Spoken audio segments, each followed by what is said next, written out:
We continue our knowledge sharing mission with a series of interviews with different executive leaders from all over the world. And we're thrilled to have Sunder with us today. Welcome, Sunder. Hi, my name is Sunder Madakshira. I am the India CEO for Rezolve.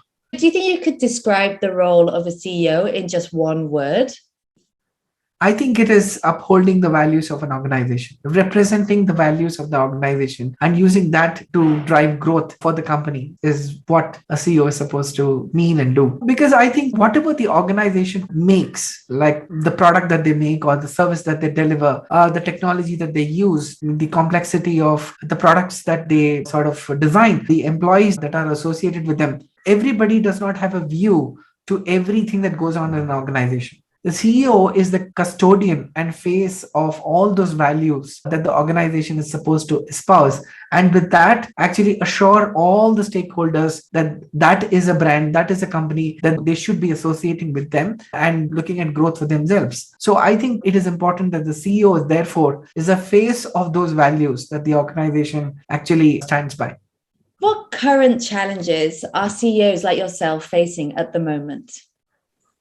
I think the challenges have remained, unfortunately, the same over the years, which is the ability to drive growth, at the same time, continue to command the trust of all their ecosystems, like shareholders, like customers, employees, partners, and so on. That's challenge that most CEOs are facing today. While it's very difficult to give one single solution to solving a rather complex problem, I would say that focusing on values for an organization is going to be very critical. Because just look at it. Why are you associated with an organization? Why do you work for an organization? Why do you buy products from a certain company? That's because you trust the company. That's because you love the company that you work for, and so on and so forth. So the ability to build that trust and regain that, I think, is going to be very, very crucial. So if people perceive you and your organization to be based on values, then obviously it is something that more and more people will want to be part of and will associate with them without all the hesitation that they currently have. I'd like to ask you now, I know you've been part of multiple very large corporations such as Adobe, and you're also part of the Harvard Business Council. How do you explain the success that you've had in your career? I would call that limited success. I think my best is yet to come. I honestly hope that in the years to come, I will be able to make a more positive contribution to society than what I have done in the past. But whatever little success that you have been asking me, I think it's come because of the fact that one needs to work very hard. That's very important. It's an old value, which I think every successful person has. And I think the other thing is about taking people along. It's very easy to lose touch with your team, lose touch with the world outside in your mad rush to achieve success. But it's very important to have people cheering you when you achieve some success as well. So I think it's important to help yourself, help others achieve that success for them as well. So I think that's what I would say made me successful to the limited extent that I have been. Could you tell us about a time you took a major risk? It's happened quite a few times in my career, but there was once an opportunity when I used to be the marketer for one of the companies that I work for. And there was a time when we were supposed to launch a product in very short time. And there were a lot of questions whether this is the right time. Are we prepared? Is marketing ready? And so on and so forth. But I took all these things into consideration and finally said, yes, we have to take this risk, because if we don't do it now, someone else will.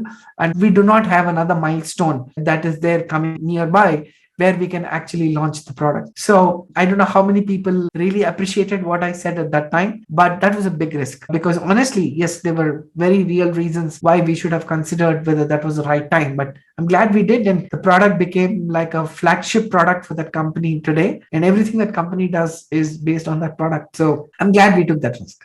What career advice would you like to share with other CEOs like yourself? I think it's about when you're at the pinnacle, when you're the number one person in your organization, what could potentially happen is lesser and fewer people will come to you to advise you on what you should be doing. There's just that organizational layers which put barriers for people to make, even suggest to things when things are wrong. So while you're doing all the great stuff that you're doing, keep your ears to the ground, understand what's going on the ground, and what is it that you're doing wrong.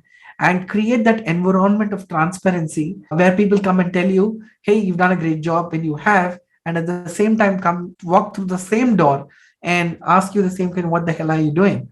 and this is not what you should be doing. And everybody should feel you're hearing them out. You may not listen to everybody. You're not bound to listen to everyone, but you definitely, everybody deserves a chance for them to tell you what they think is right. So never shut the door, I think, is all I would like to say at this moment. I think that brings us to a close. It's been a pleasure speaking to you, Sunder, and I'm looking forward to our next catch up. Thanks, Hannah.